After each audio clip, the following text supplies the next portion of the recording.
திருச்சிற்றம்பலம். நம்ம பார்வதி பரையே அரகரம் மகாதேவா.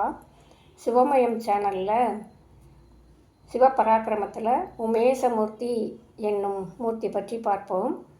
ஒரு தடவை பிரம்மா படைப்பு தொழிலை சரியாக செய்ய முடியல. அதுக்காக அவர் ஒரு 4 புதல்வர்களை படைக்கிறாரு அவருக்கு உதவும் பொருட்டு. ஆனால் அவங்க என்ன செய்கிறாங்க, தவம் செய்ய போயிடுறாங்க. இவருக்கு படைப்பு தொழிலை சரியாகவே செய்ய முடியல. அப்புறம் என்ன செய்கிறாரு, இவர் போய் திருமாலை பார்க்குறாரு. அவரை வணங்கி சொல்கிறாரு, எனக்கு படைப்பு தொழிலை சரியாக செய்ய முடியல, நான் என்ன செய்யலாம் அப்படின்னு கேட்குறாரு. அப்போ திருமால் சொல்கிறாரு, நாம் போய் இதுக்கு சிவபெருமானைத்தான் பார்க்கணும், அவர் தான் உனக்கு உதவ முடியும்னு சொல்கிறாரு. 2 பேரும் போகிறாங்க. கையிலைக்கு போனால் முதல்ல நந்தியம்பெருமான்கிட்ட அனுமதி வாங்கணும். அவர் போய் சிவபெருமான்கிட்ட அனுமதி வாங்கி அதுக்கப்புறம் தான் இவங்க போய் சுவாமியை பார்க்க முடியும். அதே மாதிரி இவர் நந்தியம்பெருமான் போய் சுவாமிகிட்ட கேட்டுட்டு இவரை உள்ளே போக சொல்கிறாரு. இவங்க 2 பேரும் போய் சுவாமியை வணங்கி நிற்கிறாங்க. அப்போ திருமால் சொல்கிறாரு, இவர் பிரம்மாவுக்கு படைப்பு தொழில் சரியாக செய்ய முடியலை அப்படின்னு சொல்லும்போது சுவாமி அவர்களை நெற்றிக்கண்ணை திறந்து பார்க்குறாராம். உடனே பிரம்மா, விஷ்ணு, அந்த பிரம்ம புதல்வர்கள் 4 பேரும் எரிஞ்சு சாம்பலாக போயிட்டாங்களாம். அப்போது சுவாமி மட்டும் தனியாக இருக்கார். அப்போது அவர் திருத்தோலை அப்படியே பார்க்குறாராம். அதிலிருந்து சக்தி வர்றாளாம். அவள் வந்த பிறகு சுவாமியும் சேர்ந்து பழையபடி அந்த பிரம்மா, விஷ்ணு, அவங்க குழந்தைங்க எல்லாத்தையும் படைக்கிறாங்களாம்.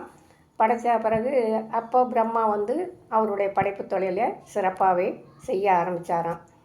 இப்படி சுவாமி அம்பாளோட இருந்த கோலம்தான் உமேசமூர்த்தி அப்படின்னு சொல்கிறாங்க.